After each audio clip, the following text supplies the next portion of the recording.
Terakhir Pak ya. Waalaikumsalam warahmatullahi.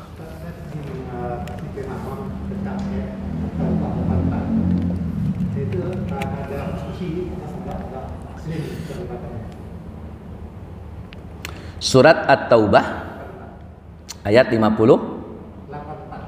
ayat 84. Tidak boleh mensolatkan orang munafik. Hadirin ikhwati man rahimakumullah. Ayat ini turun atau izin azan dulu boleh Pak? Nanti saya izin 5 menit Pak menyampaikan jawaban. Yang pertama, saya perlu perjelas dulu bahwa munafik itu ada 2 jenis Pak. Satu munafik secara keyakinan, 2 munafik secara perbuatan. Bedanya di mana? Kalau munafik keyakinan, definisinya nih Pak. Munafik i'tiqadi itu definisinya adalah orang kafir pura-pura Islam. Itu definisinya.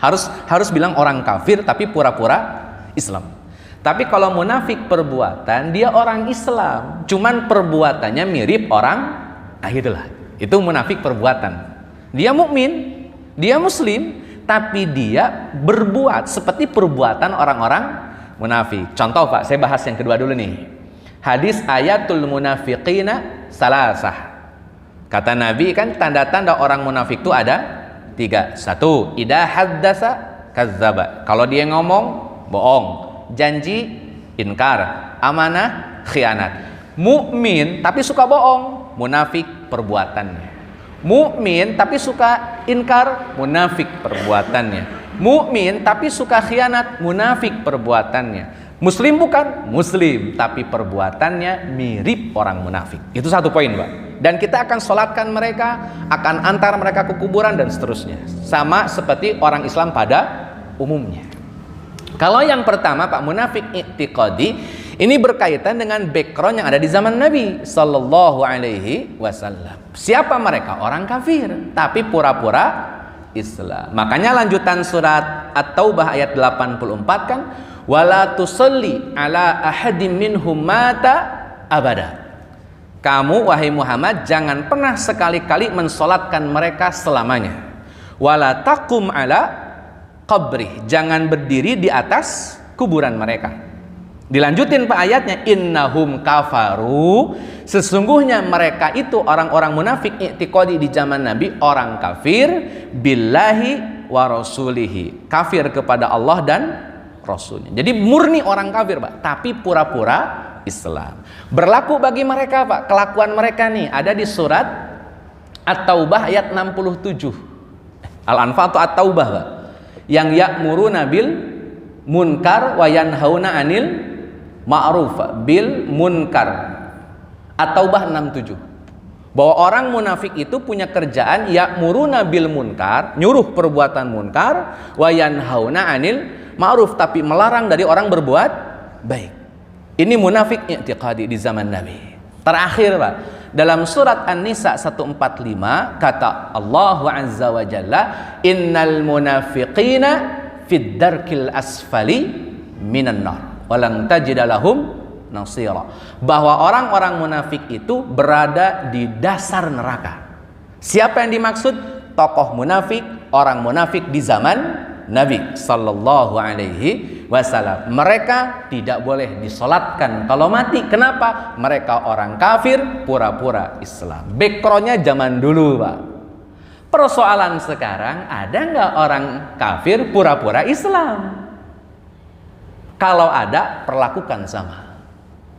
Kalau ternyata orang Islam tak cuman ngomongnya bohong, orang Islam tak cuman janjinya inkar, amanahnya khianat, tetap disolatkan, tetap dikafankan, tetap dihukumi sebagai muslim. Jangan sampai, ini serius Pak, jangan sampai orang yang meninggal dunia itu harus pergi sendirian ke kuburan.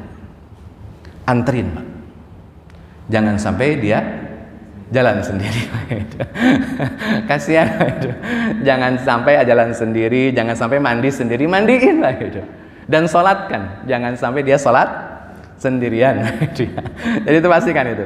Itu berlaku bagi muslim hari ini yang punya perbuatan seperti orang munafik. Kalau yang dimasukkan At-Taubah ayat 84, orang munafik di zaman Nabi. Siapa mereka? Di antaranya apa? Abdullah bin Ubay bin Salul. Ayat ini asbabun nuzulnya adalah teguran Allah untuk Nabi. Kenapa? Karena Nabi mensolatkan Abdullah bin Ubay bin Salul.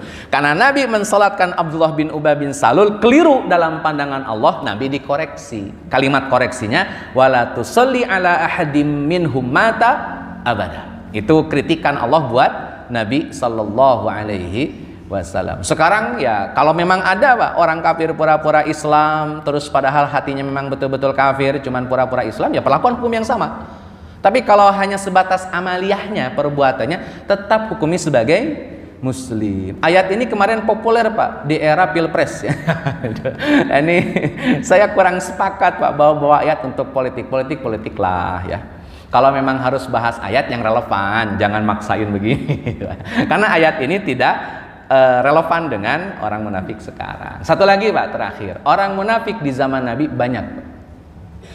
Perlu saya sampaikan Pak, orang munafik di zaman Nabi banyak. Setidaknya Pak dalam perang Uhud, awalnya Nabi itu bawa 1000 pasukan, tapi pulang lagi 300. Berarti ada 300 orang di zaman Nabi yang terindikasi munafik. Saya ulang Pak, ada 300 orang yang orang lain mengenalnya sebagai sahabat, padahal dia sebetulnya adalah orang munafik. Yang tahu dia sebagai munafik cuma 2 orang, Nabi dan satu lagi pemegang rahasia Nabi, namanya Hudzaifah ibnul Yaman, sahibus sirri Rasulullah sallallahu alaihi wasallam. Hudzaifah yang paling tahu siapa munafik person to personnya, dan gak ada yang dikasih tahu oleh Hudzaifah sama sekali. Kenapa? Itulah janji Hudzaifah kepada Nabi, gak akan cerita kepada siapapun siapakah munafik yang ada di zaman Nabi. Padahal ada 300. Jadi jangan anggap bahwa di zaman Nabi clean bersih Pak. Ada 300 orang munafik yang hidup bebas, hidup bermuamalah, dan mungkin dianggap oleh sebagian orang sebagai sahabat. Siapa mereka? Wallahu a'lam. Hudzaifah gak ngasih tahu. Dan sampai sekarang kita pun tidak tahu ya, pastinya wallahu alam gitu ya. Baik hadirin ikhwati man rahimakumullah, saya rasa itu yang bisa disampaikan. Mohon maaf atas segala kekurangan. Kesimpulannya Bapak ambil kesimpulan masing-masing saja. Assalamualaikum warahmatullahi wabarakatuh.